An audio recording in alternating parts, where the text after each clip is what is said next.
Assalamualaikum warahmatullahi wabarakatuh. Masih berjumpa di channel Hoirotun Official. Sebelumnya jangan lupa untuk subscribe, like, and comment sebagai bukti tanda support dari kalian. Oke guys, langsung aja kita bahas yuk. Ini teori masuknya Islam ke Indonesia. Agama Islam merupakan agama pendatang yang banyak diterima oleh masyarakat Indonesia. Ada banyak teori yang menjelaskan tentang masuknya Islam ke Indonesia. Antara lain yaitu 1. Teori Mekah. Islam dibawa oleh pedagang yang berasal dari Mekah di abad ke-7 Masehi. Proses ini berlangsung pada abad pertengahan Hijriyah atau abad ke-7 Masehi yang diperkenalkan oleh Haji Abdul Karim Amrullah atau Hamka yang merupakan salah satu ulama sekaligus sastrawan Indonesia yang mengungkapkan pendapatnya pada tahun 1958 saat orasi yang disampaikan pada Dies Natalis Perguruan Tinggi Islam Negeri atau PTIN di Yogyakarta.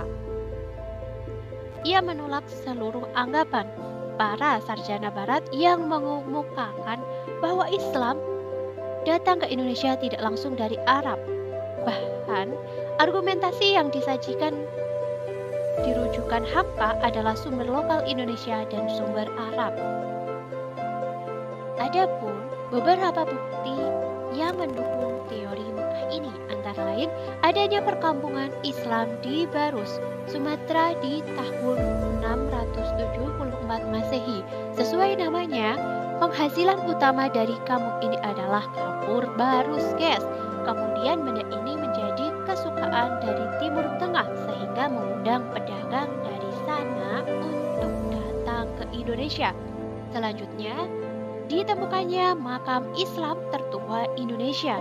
Tempatnya di Gresik, Jawa Tengah. Makam bernama Siti Fatimah binti Maimun tersebut ditulis menggunakan ukiran kaligrafi Arab bergaya khulfi. Kemudian, adanya pemakaman Islam di wilayah Majapahit di Trowulan. Ya, diyakini bahwa pada era kerajaan Majapahit sudah banyak orang yang memeluk agama Islam. Dan yang terakhir, di Samudra Pasai juga ada gelar-gelar yang sama seperti di daerah Mesir atau Mekah, yakni gelar Al-Malik.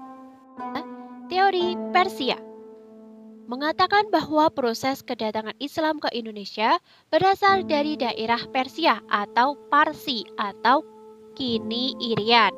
Pencetus teori ini adalah Husain Jajadiningrat, merupakan sejarawan asal Banten.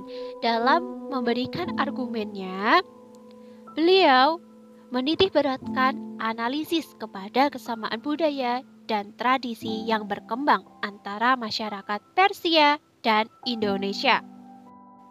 Menurut teori ini, Islam dibawa oleh pedagang yang asalnya dari Iran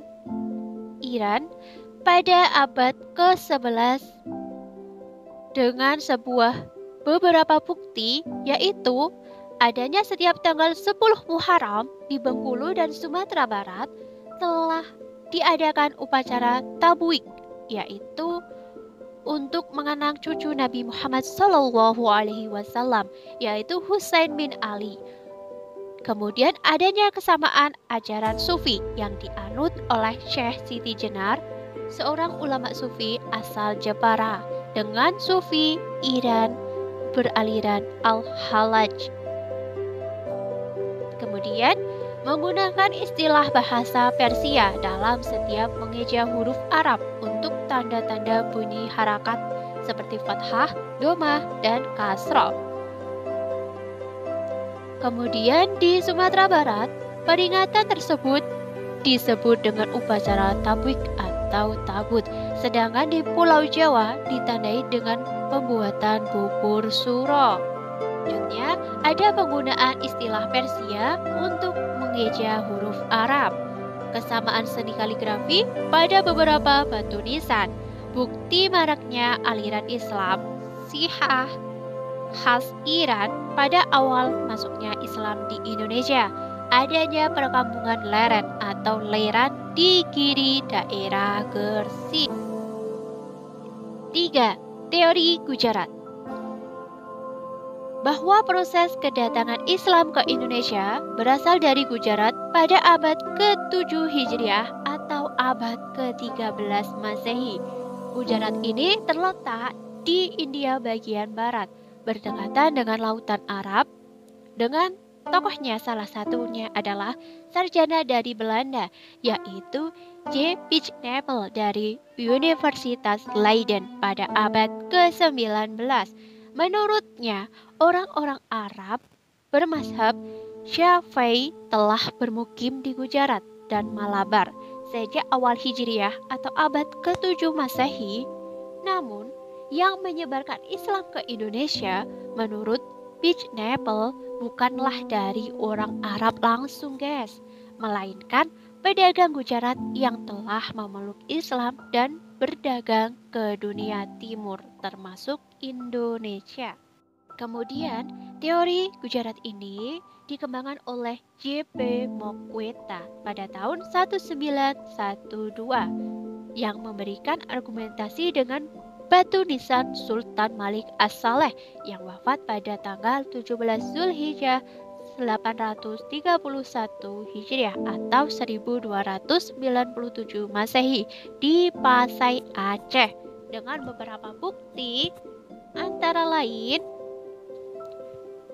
ditemukannya batu nisan di Pasai dan makam Maulana Malik Ibrahim yang wafat tahun 1419 di Gresik, Jawa Timur, memiliki bentuk yang sama dengan nisan yang terdapat di Khambaiges, Gujarat. Kemudian, tulisan dari Marco Polo, pedagang dari Venesia. Tulisan itu menyatakan bahwa Marco Polo merupakan mendatangi Perlak, Aceh Timur. Dia menuliskan bahwa di Perlak terdapat kerajaan Islam utama dan sudah banyak penduduk yang beragama Islam. Dan yang terakhir adalah kesamaan mazhab Syafi'i yang dianut masyarakat Muslim di Gujarat dan di Indonesia. 4. Teori Cina. Dicetuskan oleh Slamet Mulyana dan Sumanto Al-Qurtubi, menyebutkan bahwa Islam masuk ke Indonesia karena dibawa perantau Muslim Cina yang datang ke Nusantara. Teori Cina ini didasarkan pada beberapa bukti, antara lain fakta adanya perpindahan orang-orang Muslim Cina dari Kanton ke Asia Tenggara, khususnya Palembang pada abad 879 Masehi. Adanya masjid tua berarsitektur Cina di Jawa seperti Masjid Agung Demak, Masjid Agung Kesepuhan Cirebon, dan Masjid Agung Kudus. Di dinding masjid tertempel berbagai piring porselin dari masa dinasti Ming. Raja pertama Demak yang berasal dari keturunan Cina yaitu Raden Patah. Adanya gelar Raja-Raja Demak yang ditulis menggunakan istilah Cina. Dan yang terakhir, catatan Cina yang menyatakan bahwa pelabuhan-pelabuhan di Nusantara pertama kali diduduki oleh para pedagang Cina. Oke guys, cukup sekian. Sebelumnya jangan lupa untuk subscribe, like, and comment. Jangan lupa untuk bunyikan loncengnya juga ya guys. See you.